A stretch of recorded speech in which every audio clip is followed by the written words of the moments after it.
Ojalá Today's.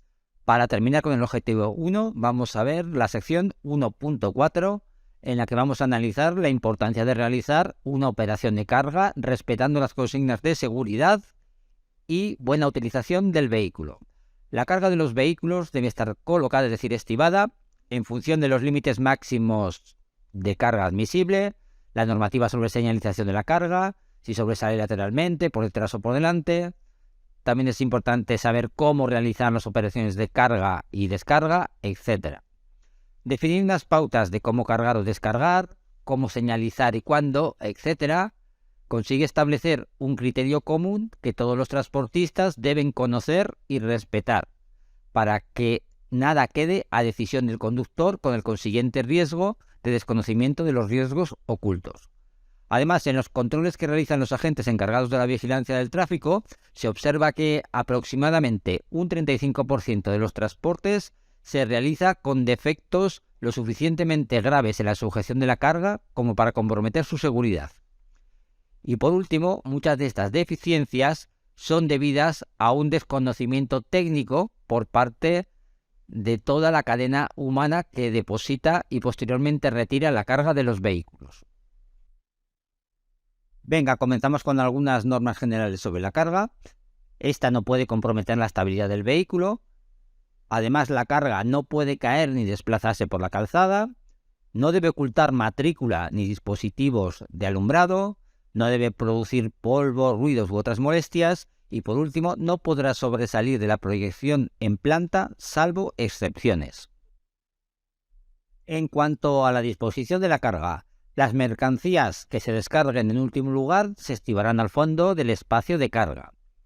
Si se realiza descarga parcial, se debe redistribuir el reparto de las cargas. Por otro lado, la carga debe estar calzada para evitar desplazamientos. También debemos emplear soportes o plataformas para cargas pesadas con poco volumen, de forma que se reparta su peso en el mayor espacio posible.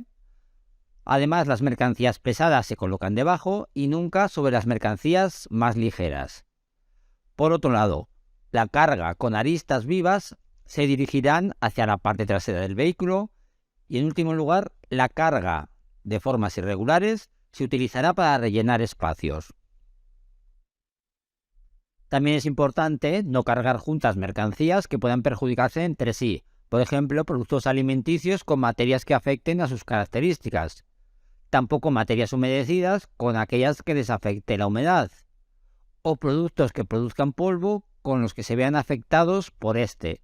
Tampoco podemos mezclar materias peligrosas con alimentos o productos que produzcan olores con los que se vean afectados por estos. Tu profesionalidad es seguridad para todos. Las consecuencias de un accidente se agravan cuando están implicados una furgoneta o un camión. Porque si hay un sitio donde de verdad el tamaño sí importa, es en la carretera. Resulta evidente que cuanto mayor es el vehículo, más víctimas y daños pueden producir. Es que conducir una furgoneta o camión no es igual que conducir un turismo. El comportamiento dinámico es diferente, sobre todo cuando van cargados. En una furgoneta o camión, al tener mayor altura, el centro de gravedad es más alto, lo que la hace más inestable y sensible a vientos o movimientos laterales. Por eso, una velocidad inadecuada puede provocar fácilmente un accidente por salida de vía o vuelco, especialmente al tomar una curva, ya que la fuerza centrífuga tiene tendencia a desplazar la carga hacia el exterior. Esta tendencia aumenta cuanto más cerrada es la curva, mayor la masa de la carga y superior la velocidad. La mayor masa de una furgoneta hace que debamos ampliar la distancia de seguridad para poder detenerla a tiempo ante cualquier imprevisto. Además, el acondicionamiento de la carga es fundamental. Debe estar sujeta de forma que no pueda arrastrar o desplazarse de manera peligrosa ni poner en riesgo la estabilidad del vehículo al hacer variar su centro de gravedad. Lo más adecuado es distribuir la carga uniformemente sobre la superficie de la base para así bajar el centro de gravedad y colocar los objetos de mayor peso sobre la plataforma interior, es decir, entre los dos ejes. Igualmente deberá sujetarse con los dispositivos de amarre adecuados al peso y tamaño de la carga. Es importante recordar también que un objeto único y pesado no debe colocarse nunca en la parte posterior ni a un lado. Así evitaremos desplazamientos de la carga en caso de frenazos, volantazos o accidente. Recordemos que cualquier objeto suelto, por inofensivo que parezca, puede convertirse en un proyectil como consecuencia de la inercia. Algunos ejemplos: si un vehículo circula a 50 km/h serían: una caja de 20 kilos se convierte en una masa de 640 kilos, similar a un toro. Una sandía de 5 kilos multiplica por 30 su peso. Y una brocha de 400 gramos te golpea como un mazo de 13 kilos. Igualmente, la atención a la carretera es clave, especialmente al maniobrar para esquivar un obstáculo o durante el recorrido de una curva.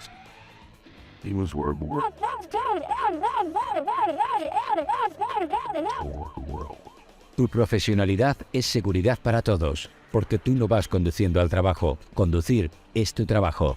A tu lado vamos todos. Dirección General de Tráfico.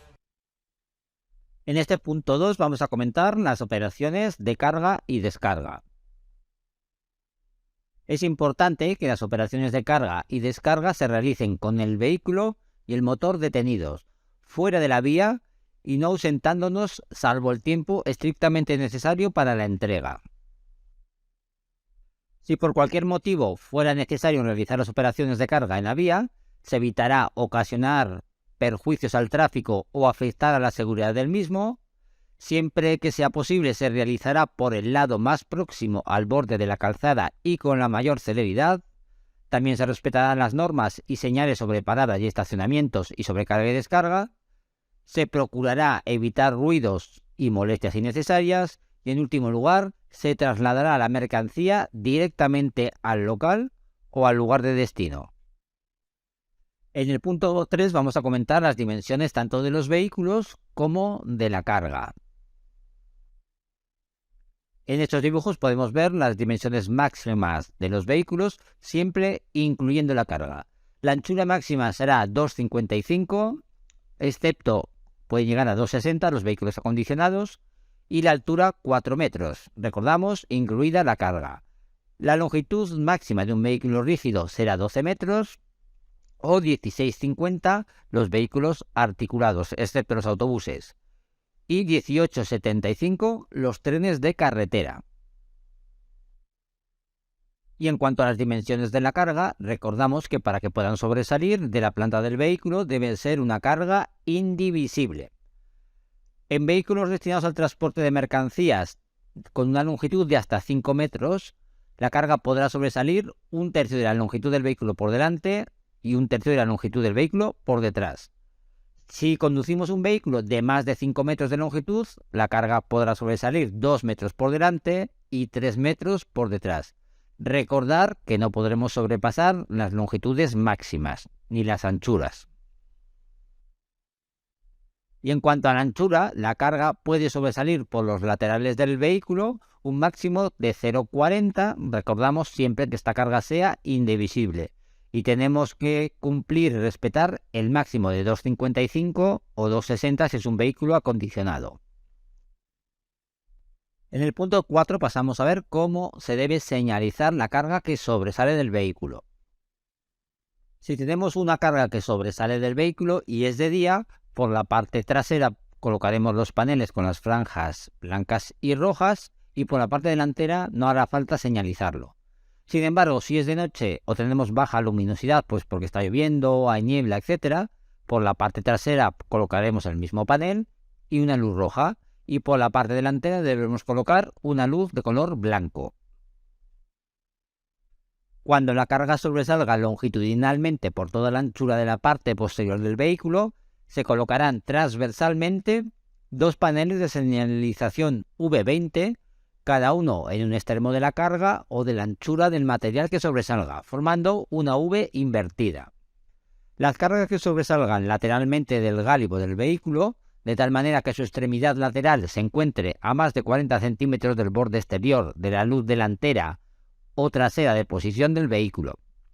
Entre la puesta y la salida del sol, así como cuando existan condiciones meteorológicas o ambientales que disminuyan sensiblemente la visibilidad, deberán estar señalizadas por medio de una luz blanca y un dispositivo reflectante de color blanco por la parte delantera, y en la parte trasera de una luz roja y un dispositivo reflectante de color rojo. En caso de caída de la carga, deberemos detener el vehículo de forma segura, señalizar la carga mediante triángulos de preseñalización de peligro. También debemos señalizar el vehículo mediante las luces de emergencia y posición si corresponde, es decir, si hay baja visibilidad. Y por último deberemos retirar la mercancía caída y colocarla donde no obstaculice ni la circulación ni suponga un peligro. En el punto 5 vamos a analizar la influencia de la carga y el perfil de la vía en el movimiento. Los objetos en movimiento están sometidos a las leyes de la física. Adquieren energía, generan rozamientos, poseen una cantidad determinada de movimiento.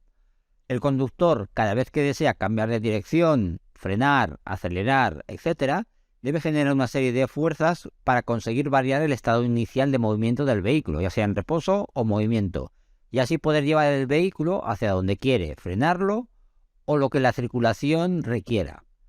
La resistencia a la aceleración del vehículo se produce por la inercia de la masa del camión, que tiende a mantenerse en su estado inicial de movimiento, es decir, cada vez que el conductor acelera o gira el volante, la masa del vehículo tiende a conservar la trayectoria rectilínea anterior y se opone al giro. Las fuerzas que se aplican al vehículo en movimiento serán la resistencia aerodinámica, la resistencia al rodamiento, la resistencia de pendiente y la resistencia a la aceleración. Vamos con la primera fuerza, la resistencia al rozamiento. Es debida a la ligera deformación del neumático. Depende del peso del vehículo, de la velocidad, del tipo del neumático, del tipo de pavimento y sobre todo de la presión de inflado. Una presión de inflado baja provoca la deformación del neumático, aumentando el rozamiento y su temperatura, con el consiguiente peligro de reventón. Siguiente fuerza, la resistencia a la aceleración. Según la ley de Newton, es el producto de la masa del vehículo por la aceleración. Cuando un vehículo está decelerando, esta fuerza se hace negativa y se convierte en impulsora en lugar de resistente. Para eliminar esta resistencia es necesario evitar aceleraciones innecesarias, manteniendo la distancia de seguridad para evitar frenadas bruscas y utilizando de forma correcta las marchas, sobre todo en subidas.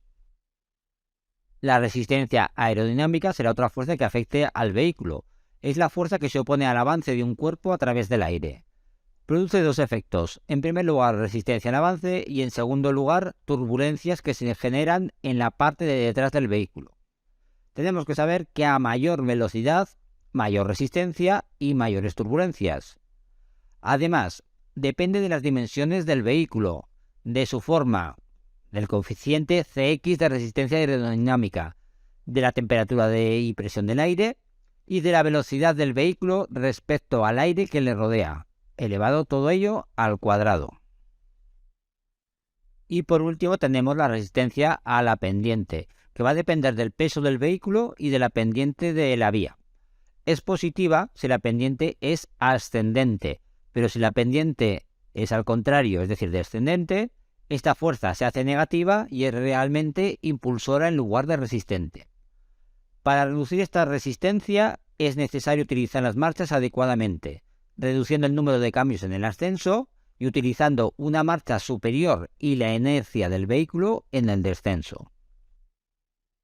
Vamos con la influencia de la carga. Esta va a influir en la distancia de frenado, incrementándola. Además va a aumentar el consumo del vehículo y puede comprometer la estabilidad del mismo si no está bien estibada. Por otro lado, si la carga no está bien sujeta y estibada en el compartimento de carga, al frenar puede desplazarse hacia adelante debido a que conserva su estado inicial de movimiento y también puede desplazarse hacia atrás al acelerar. Dado que la capacidad de frenado de un vehículo es mayor que su capacidad de aceleración, la carga se desplazará con mayor violencia hacia adelante al frenar que hacia atrás al acelerar, hasta un 50% de su fuerza de peso. Bueno, ¿cómo va a influir el perfil de la vía en el movimiento del vehículo? La inclinación de la vía es un factor fundamental que influye en el comportamiento de las fuerzas que afectan al vehículo. Un vehículo que circule por una pendiente descendente tiene a favor un componente del peso hacia adelante, en la misma dirección que el movimiento, y eso tiene sus ventajas, pero también sus inconvenientes. Como ventajas, permite ahorrar combustible, ya que en muchas ocasiones permite dejar de acelerar por completo, siendo en este caso el consumo nulo. Y como inconvenientes, es causa de que el vehículo se embale demasiado, perdiendo el control del mismo si no se actúa con prontitud con los frenos y retardadores. Además, al frenar, la mercancía, si no está bien sujeta, se desplazará hacia adelante, es decir, hacia el mismo sentido de marcha del vehículo. En cuanto a las subidas, tienen como ventaja que en caso de frenado de emergencia, el vehículo se detiene en muchos menos metros, dependiendo de la inclinación de la pendiente, naturalmente, pero puede llegar a detenerse en la mitad de espacio comparado con circular a la misma velocidad en llano. Como inconvenientes, pues el consumo puede verse incrementado durante el tramo de pendiente ascendente, incluso hasta un 50%. Además, al acelerar, la mercancía, si no está bien sujeta, se desplazará hacia atrás, es decir, en sentido contrario a la marcha del vehículo. Venga, continuamos con la utilización de la caja de cambios. En primer lugar vamos a ver caja de cambios manual y automatizada. En cuanto al inicio del movimiento, conviene seleccionar la marcha más alta posible, siempre en función de la carga que llevemos y del perfil de la vía. También si estamos en una pendiente descendente, podemos utilizar marchas más altas. Sin embargo, si estamos en una pendiente ascendente, no podremos utilizar marchas altas, por lo que conviene que utilicemos el dispositivo Hill Hold o sujeción en rampa, si el vehículo dispone de él. Además, debemos levantar el pedal del embrague progresivamente, sin emplear más de 2 segundos en hacerlo. Si no disponemos de pedal de embrague, aceleraremos un poco hasta que se inicie el movimiento. ¿Qué debemos hacer para aumentar la velocidad en caja de cambio manual y automatizada? Pues debemos acelerar con suavidad, siempre con marchas largas, donde notemos que el motor comienza a tener fuerza, y si fuera preciso, saltar alguna marcha. Lo haremos sin dudarlo. En cuanto a la circulación en llano, una vez obtenida la velocidad deseada, hay que acelerar lo mínimo imprescindible para mantenerla. Ahora nos encontramos en una pendiente ascendente. Debemos observar la pendiente y su señalización para valorar su longitud y pendiente, con el fin de poder optimizar el carburante necesario para subirla. Al comenzar a subir, siempre es mejor acelerar más, hasta 3/4 más o menos del recorrido del pedal del acelerador, que reducir las marchas. Si es necesario reducir, cuantas menos reducciones se realicen, mejor. Al estabilizar la velocidad de subida, debemos tener seleccionada una marcha que se sitúe en la parte alta de la zona de potencia del cuentarevoluciones. Y por último, cuando veamos el fin de la pendiente, debemos anticipar todo lo posible el cambio de marchas para comenzar el ahorro de carburante cuanto antes.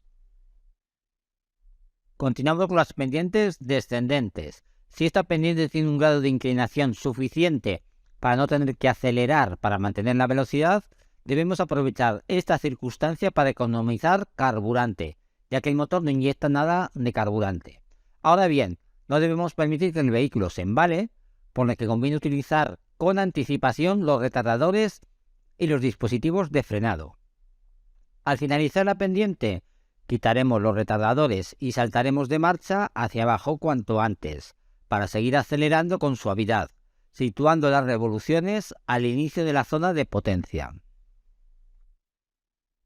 Y para terminar con la caja de cambios manual y automatizada, tenemos que saber que llevar el motor muy revolucionado en cualquier perfil de vía implica que, en primer lugar, aumente mucho el consumo, que también aumente el nivel de estrés del conductor, disminuyendo el confort, ya que el pedal del acelerador está muy sensible. También implica que se desplace el punto de aplicación del peso muy violentamente hacia adelante y hacia atrás, y también que se disponga de mucha potencia sin necesitarla para mantener la velocidad o rodar por vías con poca exigencia de fuerza de motor. Venga, pasamos a la caja de cambios automática. En cuanto al inicio del movimiento, seleccionamos la posición D en el selector de cambio, aceleramos no más de 1/3 del recorrido del pedal hasta notar cómo el vehículo inicia el movimiento. En caso de tener el vehículo cargado, pues aceleramos hasta la mitad del recorrido, pero no más. con el fin de no disparar el consumo de carburante. Para aumentar la velocidad se debe hacer sin pisar a tope el pedal del acelerador, generalmente manteniendo el pedal entre 1/3 y la mitad del recorrido. El vehículo va ganando velocidad, optimizando los cambios buscando el mínimo consumo. Al circular en llano con una caja de cambios automática, si percibimos que podemos circular con una marcha más alta, generalmente lo indica el vehículo en el display, podemos acelerar un poco hasta notar cómo sube de marcha para luego volver a levantar el pie del acelerador para mantener la velocidad deseada con la nueva marcha. Si nos encontramos en pendientes descendentes con cajas automáticas, no debemos acelerar para que el consumo de carburante sea nulo, pero debemos estar pendientes de evitar que el vehículo se embale, utilizando los retardadores y frenos adecuadamente. Al fijar una velocidad en el control de velocidad, en los vehículos de última generación se accionan automáticamente los dispositivos de freno y retardadores para cumplir lo marcado por el conductor. Ahora nos encontramos en el caso contrario, una pendiente ascendente. No aceleraremos hasta el final del recorrido del pedal del acelerador, evitando así pisar el kick down, que solo utilizaremos si fuera realmente necesario. Podemos pisar hasta 3/4 del recorrido del pedal. De esta forma, el software del vehículo entiende que no buscamos la máxima potencia, sino solo la necesaria para subir la pendiente, y situará el cambio en la zona alta de potencia del cuentarevoluciones, pero no al máximo. Para terminar con este punto, recordar que el objetivo de las cajas de cambios es transformar el par motor que sale a través del volante motor en función de, en primer lugar, las necesidades de potencia que requiere el conductor, en segundo, de las circunstancias de la carga y en tercer lugar, del perfil de la vía. En líneas generales, las marchas cortas aportan más par motor a las ruedas, es decir, más fuerza de tracción, pero menos velocidad de giro. Y por el contrario, las marchas largas aportan menos par motor en rueda, pero mayor velocidad de giro. En el punto 6 vamos a ver cómo debemos calcular la carga y el volumen útil, cosa que es bastante importante para aprovechar al máximo el espacio del vehículo. Vamos con la carga útil del vehículo, que sería la masa máxima autorizada menos la tara. Otros conceptos que vamos a conocer serían la tara, masa máxima técnicamente admisible, la masa máxima autorizada, masa remolcable máxima autorizada, masa remolcable máxima técnicamente admisible, masa máxima técnicamente admisible del conjunto y por último masa máxima autorizada del conjunto. Los vemos a continuación. Primera definición: tara es la masa del vehículo con su equipo fijo autorizado, sin personal de servicio, pasajeros ni carga, y con su dotación completa de agua, carburante, lubricante, repuestos, herramientas y accesorios necesarios. Por otro lado, la MTMA, o masa máxima técnicamente admisible, sería la masa máxima del vehículo basada en su construcción y especificada por el fabricante. Tercer concepto, masa máxima autorizada o MMA. Es la masa máxima para la utilización de un vehículo con carga en circulación por las vías públicas. Más definiciones. Masa remolcable máxima autorizada. Sería la masa autorizada máxima de un remolque o semirremolque destinado a ser enganchado al vehículo de motor y hasta la cual puede matricularse o ponerse en servicio el vehículo. Sin embargo, la masa remolcable máxima técnicamente admisible sería la masa remolcable máxima basada en su construcción y especificada por el fabricante. Vale, vamos con las dos últimas. MTMC, masa máxima técnicamente admisible del conjunto. Es la suma de las masas del vehículo motor cargado y del remolque arrastrado también cargado, basadas en la construcción del vehículo de motor y especificadas por el fabricante. Y la última sería la MMC, o masa máxima autorizada del conjunto, que sería la suma de las masas del vehículo motor cargado y del remolque arrastrado cargado también, pero esta vez para su utilización por las vías públicas. En cuanto al cálculo del volumen útil, lo podemos definir como el espacio concebido y adaptado para el transporte de la mercancía. El espacio útil sería igual a la altura de la caja por la longitud de la caja y por su anchura. Una vez que sabemos cómo calcular la carga y el volumen útil, pasamos a ver cómo debemos repartir esta carga dentro del vehículo. Antes de distribuir la carga en el vehículo, debemos tener claro un concepto que es el de centro de masas o centro de gravedad. Es el lugar geométrico del vehículo donde podríamos concentrar toda la masa del vehículo y de su carga. Depende de la forma del vehículo y de la carga que transporte. Además, se comporta dinámicamente como si en él estuviera aplicada la resultante de todas las fuerzas externas al vehículo, por ejemplo, fuerzas centrífugas, inercias, etc. Con el vehículo descargado, el centro de masa se sitúa aproximadamente por detrás del motor y a casi su misma altura. Al ir cargando el vehículo, el centro de masas se desplaza hacia atrás y si la carga se acumula hacia arriba, se desplaza también hacia ese mismo lado. Por otro lado, la posición del centro de masas determina la capacidad de frenado del vehículo, especialmente en lo relativo a cómo frena. Si el centro de masas está adelantado, al frenar su punto de aplicación se desplaza hacia adelante y permite que las ruedas delanteras dispongan de más agarre y las traseras de menos. Por ejemplo, un 70% de capacidad de frenado delante y un 30% detrás. Sin embargo, si el centro de masas se desplaza hacia atrás, en la misma frenada, el reparto de frenada podría situarse, por ejemplo, un 40% delante y un 60% detrás. Lo mismo puede ocurrir al acelerar, siendo más relevante todavía la posición del centro de masas si el vehículo circula en pendiente ascendente o pendiente descendente. Por otro lado, el conocimiento del centro de masas del vehículo va a ser fundamental a la hora de tomar curvas. La posición de este centro de masas, especialmente su altura, es extremadamente importante en la toma de curvas. Cuanto más bajo esté situado, más segura es la toma de la curva, ya que la posibilidad de vuelco es menor.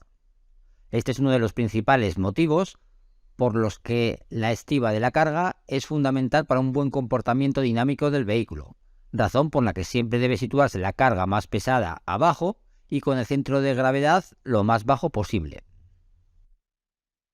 Dicho lo anterior, para tomar una curva, el conductor al girar debe tener un buen apoyo de las ruedas en la calzada para repartir adecuadamente las fuerzas longitudinales y transversales que se generan, y así poder cambiar el apoyo sin problemas de lado al pasar de un giro a derechas a un giro a izquierdas.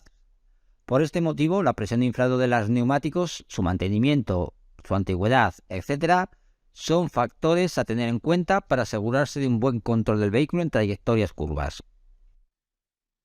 En estos dibujos vemos las fuerzas resultantes del centro de gravedad en un vehículo descargado y en otro cargado. A continuación les explicamos con un poquito más de detalle. Comenzamos con el caso de un vehículo descargado. Este vehículo tiene el centro de masas más bajo que el vehículo cargado. Esto implica que al tomar una curva aparecerá una fuerza centrífuga, la que es de color naranja, que se aplica en el centro de masas o de gravedad. Esto produce una fuerza resultante o R, que es la suma del peso y de la fuerza anterior, y como vemos en este caso no implica riesgo de vuelco porque esta flechita verde, la resultante R, pasa por el interior de las ruedas. Sin embargo, en un vehículo cargado, el centro de masas es más alto que en el vehículo descargado. Esto implica que al tomar la misma curva y a la misma velocidad, genera la misma fuerza centrífuga anterior, pero al sumar este vector con el peso, la resultante R, es decir, la flecha verde, pasa por el exterior de la rueda, por lo que la probabilidad de vuelco es distinta de cero, es decir, existe riesgo de que el vehículo pueda volcar. Esta es una de las razones por las que un vehículo cargado debe reducir la velocidad para las curvas con la misma seguridad, ya que al reducir la velocidad disminuye la fuerza centrífuga y la resultante vuelve a situarse en el interior de las ruedas. Una vez que hemos visto la influencia del centro de gravedad a la hora de tomar una curva, vamos a ver los tipos de apoyo en curva que podemos tener. Pueden ser fuertes cuando la inclinación que alcanza el camión es la máxima posible o cercana a la máxima. Pueden ser apoyos tardíos cuando el intervalo entre girar la dirección y el apoyo es grande. O bien largos cuando la curva permite que el camión circule apoyado durante un gran recorrido. La conducción de vehículos cisternas es todavía más complicada, ya que el líquido se mueve al interior de la cisterna. Además, a las fuerzas transversales que pueden tender a volcar el vehículo, hay que añadir el empuje del líquido al moverse, por lo que la resultante R indica mayor probabilidad de vuelco. Bueno, ¿y qué puede ocurrir si colocamos mal la carga en el vehículo? Los efectos de una mala colocación de la carga influyen directamente en la estabilidad del vehículo al frenar, al acelerar, al tomar una curva, y si además se mueve en función de la aceleración, deceleración o al tomar dicha curva, el peligro añadido es el golpeo en el interior de la caja de la carga. En el gráfico se puede observar cómo la posición descentrada del centro de masas facilita el vuelco del vehículo cuando tome curvas hacia la izquierda. Además, la disposición longitudinal tampoco es favorable para un adecuado reparto del esfuerzo de frenada y de aceleración. Si el centro de masas gana altura, al elevar el nivel de la carga, en un camión alto, etc., el vehículo es más inestable y la probabilidad de vuelco en curva aumenta, sobre todo si se realiza alguna maniobra brusca, por ejemplo un giro pronunciado, al esquivar un obstáculo, etc. La colocación incorrecta de la carga suele ser debida, en primer lugar, a la falta de formación y desconocimiento por parte del cargador y conductor. También pueden influir las falsas creencias como que las mercancías grandes y pesadas no se mueven dentro de la caja de carga. En segundo lugar, a colocar los bultos pesados sobre los más ligeros. Esto lo que va a conseguir es elevar el centro de masas, haciendo más inestable todavía el vehículo. Y en último lugar, a horarios muy estrictos, que aunque no lo justifica, conllevan que a veces no se cumplan las pautas de una correcta estiba. Otras causas de la colocación incorrecta de la carga pueden ser los recortes económicos en los transportes que acaban repercutiendo en pilares básicos como la sujeción y colocación adecuada de la carga, también al uso de elementos de sujeción inadecuados, por ejemplo cuerdas para grandes bloques pesados, calzos para botellas, etc. Y también por el empleo de vehículos inadecuados, como los que no poseen un suelo capaz de soportar la carga, afectando negativamente a la estabilidad del vehículo. Un problema importante que sobreviene de la mala colocación de la carga es la sobrecarga por eje. Tenemos que saber que la carga por eje viene especificada en la documentación del vehículo. Si por lo que sea tenemos la carga mal distribuida, va a afectar a la estabilidad y maniobrabilidad del vehículo. También diferencias entre eje delantero y trasero afecta a que sea más sobrevirador o más subvirador el vehículo. Además, el desequilibrio de pesos puede hacer actuar a la ABS en frenadas y a la SR en aceleraciones. Y por último, la carga mal distribuida afecta al centro de gravedad del vehículo, ya lo hemos explicado anteriormente. Relacionado con la carga por eje, es importante que el cargador conozca que la presión ejercida por los neumáticos en la calzada no debe ser superior a 9 kg por centímetro cuadrado. La masa soportada por un eje motor no debe ser inferior al 25% de la masa total en carga del vehículo o conjunto de vehículos.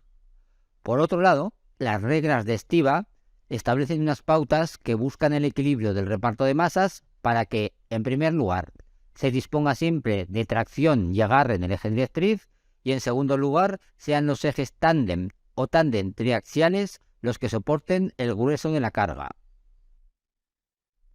Por otro lado, sobrecargar el eje de la dirección va a provocar exceso de peso sobre este eje que puede hacer pesada e insegura la conducción, sin olvidar que además generalmente sobrecalientan los frenos y produce un desgaste prematuro de los neumáticos.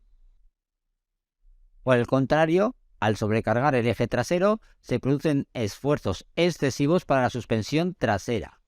Esto conlleva un aumento de la probabilidad de accidente o, como poco, una grave avería mecánica. También esta sobrecarga del eje trasero va a producir falta de apoyo en el eje delantero por el efecto palanca y como consecuencia falta de dirección y el desgaste prematuro de los neumáticos debido al deslizamiento, además de esfuerzo excesivo para la suspensión trasera que repercute en golpes en el chasis. Por otro lado, el mal comportamiento en el frenado es una característica típica tanto de la sobrecarga en el eje delantero como en el trasero. Una mala colocación de la carga al tomar una curva puede producir dos efectos no deseados en el vehículo, el sobreviraje o el subviraje. Si sobrecargamos en exceso alguno de los ejes, puede ser causa directa de incrementar la probabilidad de provocar subviraje, es decir, salida en recto por el exterior de la curva, o de producir un sobreviraje, es decir, un trompo. No hay que olvidar, además, que la estiba inadecuada por ejes, la principal causa de subviraje o sobreviraje es la velocidad, ya que influye al cuadrado en la probabilidad de trompo o subviraje en curva. Más cosas sobre el subviraje. Si el eje directriz apenas soporta carga, puede llegar al extremo de que en una curva cerrada o un giro rápido del volante del conductor, por ejemplo para esquivar un obstáculo en la calzada, este movimiento no sea transmitido al pavimento por no existir rozamiento. En este caso, las ruedas directrices giran, pero el vehículo no, ya que continúa con su trayectoria antes de girar. Es decir, la trayectoria real es más abierta que la que ordena el conductor con el volante. Sin embargo, en el sobreviraje, si el eje directriz tiene mucho más agarre que él o los ejes traseros, desproporcionadamente, el conductor, al girar, conseguirá que la parte trasera del vehículo pivote sobre el eje delantero y gire sobre su eje vertical. Es decir, la trayectoria real es más cerrada que la que ordena el conductor con el volante, lo que se llama sobreviraje. A continuación vamos a ver algunas de las fuerzas que puede sufrir el vehículo. En primer lugar tenemos el balanceo, es decir, el vehículo gira sobre su eje longitudinal, el eje X en el dibujo. Se produce una transferencia de la aplicación del peso de lado a lado. Cuanto más alto es un vehículo, más lejos está su centro de masas del eje de balanceo X y se inclina más en las curvas. Y también produce mayor cabeceo al frenar por la altura del centro de masas. Además, un vehículo es más estable cuanto más resistencia ofrezca su chasis al balanceo y mayor rigidez torsional tenga la carrocería.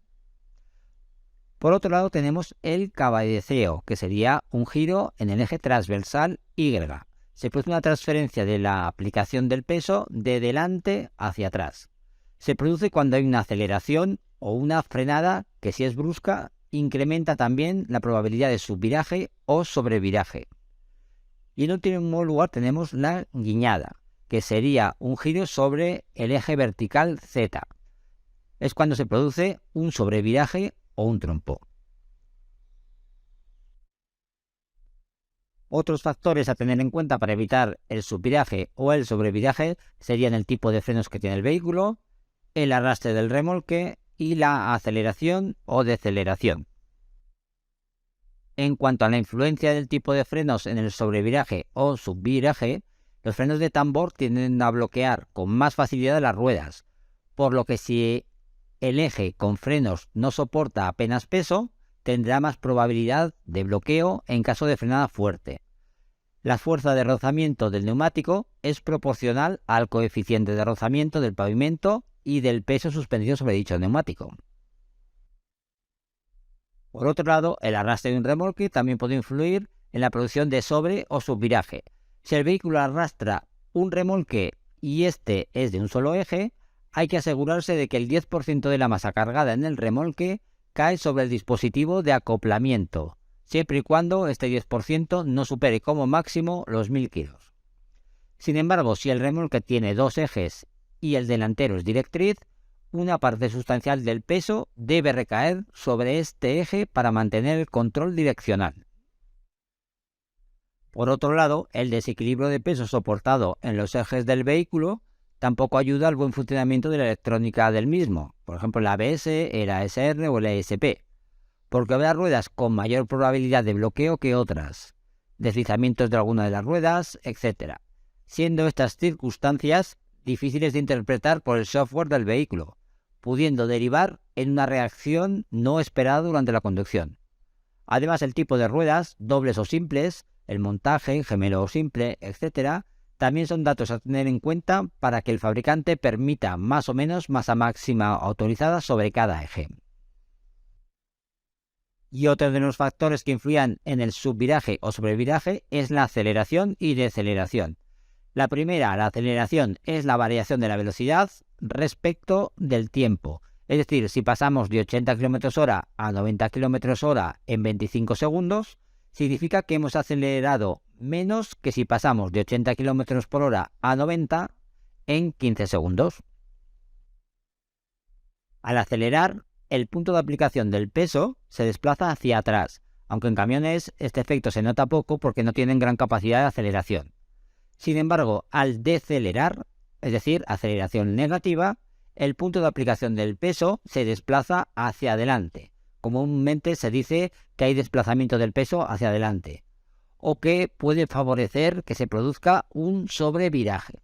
Esta es la razón por la que en curva hay que acelerar y frenar de manera suave y progresiva.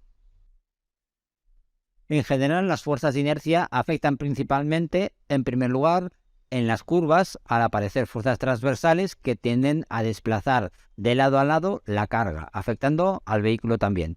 En segundo lugar, al acelerar o frenar.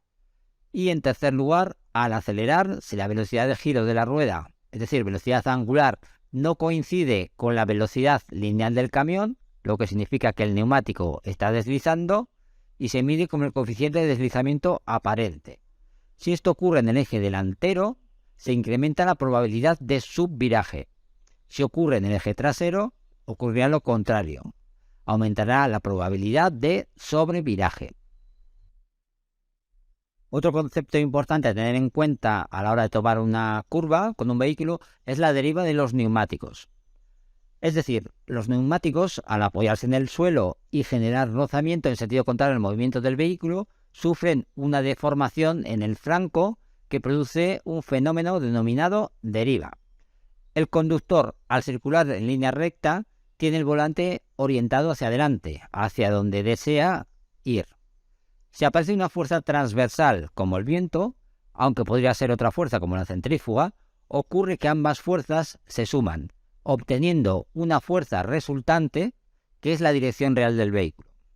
Esto significa que el conductor, aun teniendo el volante recto, observa como si su vehículo se desplaza debido a la deriva de los neumáticos. Sin saberlo, el conductor orienta el volante en la dirección para compensar el viento e ir en la dirección inicial que él quería. La deriva del neumático se ve aumentada en primer lugar por la velocidad, también por la presión de inflado, a mayor presión de inflado menor deriva, por el perfil del neumático, a mayor relación de perfil mayor deriva, y por último por la carga, a mayor carga mayor deriva.